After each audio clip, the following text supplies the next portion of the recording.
Good morning everyone. നിങ്ങൾക്ക് എല്ലാവർക്കും അറിയാം, ഇവിടെ നിങ്ങൾ പോസ്റ്ററൊക്കെ കണ്ടിട്ടുണ്ടായിരിക്കും.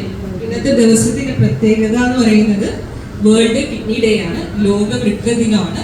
നമ്മുടെ ലോകാരോഗ്യ സംഘടനയാണ് വേൾഡ് കിഡ്നി ഡേ ആചരിക്കുന്നത്. അപ്പൊ നമ്മളെയൊക്കെ സംബന്ധിച്ച് നോക്കുകയാണെന്നുണ്ടെങ്കിൽ ഇപ്പൊ മാർച്ച് 13 ലോക കിഡ്നി ഡേ എന്ന് പറയുന്നത്.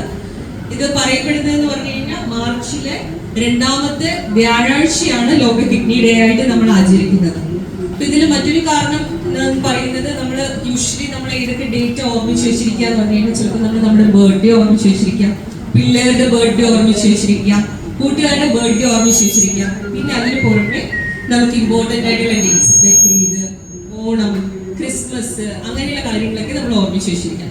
നമ്മൾ ഇതെല്ലാം എന്തുകൊണ്ട് ഓർമ്മിച്ച് വെച്ചിരിക്കുന്നു എന്ന് പറഞ്ഞു കഴിഞ്ഞാൽ ഇറ്റ്സ് ഇമ്പോർട്ടൻറ്റ് ടു അസ്, നമുക്കത് പ്രാധാന്യമുള്ളതാണ്. അപ്പൊ എന്തുകൊണ്ടാണ് കിഡ്നി ഡേ നമുക്ക് ആചരിക്കുന്നതെന്ന് പറഞ്ഞു കഴിഞ്ഞാൽ കിഡ്നി നമുക്ക് ഇമ്പോർട്ടൻ്റ് ആണ് എന്നൊരു ഓർമ്മപ്പെടുത്തലിന് വേണ്ടിയിട്ടാണ് കിഡ്നി ഡേ നമ്മൾ ആചരിക്കുന്നതെന്ന് പറയുന്നത്. അപ്പൊ യൂഷ്വലി ഇപ്പോൾ സ്ട്രാറ്റജി ഒക്കെ എടുത്ത് നോക്കി കഴിഞ്ഞു കഴിഞ്ഞാൽ ഇപ്പോൾ ഉള്ള ഒരു കണക്ക് വെച്ച് മരണസംഖ്യയില് 8ാം സ്ഥാനത്താണ് കിഡ്നി രോഗങ്ങൾ എന്ന് പറയുന്നത്. ഇപ്പൊ നമ്മൾ ഇതിപ്പോ അഡ്രസ് ചെയ്തില്ല, ഇപ്പൊ നമ്മൾ ട്രീറ്റ് ചെയ്തില്ല, ഇപ്പൊ നമ്മൾ അതിനെക്കുറിച്ച് അവെയർ ആയില്ല എന്നാണെന്നുണ്ടെങ്കിൽ ഇത് 5ാം സ്ഥാനത്തോട്ട് 2040 അത് 5ാം സ്ഥാനത്തിലോട്ട് എത്തും.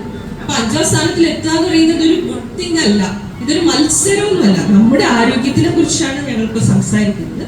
അപ്പൊ അതിന് നമ്മൾ എന്ത് ചെയ്യണം? കിഡ്നിയുടെ ആരോഗ്യത്തിനെ കുറിച്ച് പൂർണ്ണ ബോധവാന്മാരായിരിക്കണം എന്നുള്ളതാണ്. അപ്പോൾ വൃക്കകളെ കുറിച്ച് പറയുമ്പോഴത്തേക്ക് ഞാനിപ്പോ പറഞ്ഞത് വൃക്കകൾ എന്നാണ്. അപ്പോൾ നമുക്ക് ഒരു ജോഡി വൃക്കയാണ് നമുക്കുള്ളത്, അതായത് 2 കിഡ്നി നമുക്കുണ്ട്. ഒരു കിഡ്നി പോയി കഴിഞ്ഞാൽ മറ്റൊരു കിഡ്നി വെച്ചിട്ട് നമുക്ക് എന്ത് ചെയ്യാം? ഫങ്ഷൻ ചെയ്യാം. അതുകൊണ്ടാണ് നമ്മൾ കിഡ്നി ഡൊണേഷനൊക്കെ കുറിച്ച് നമ്മൾ പറയുന്നത്.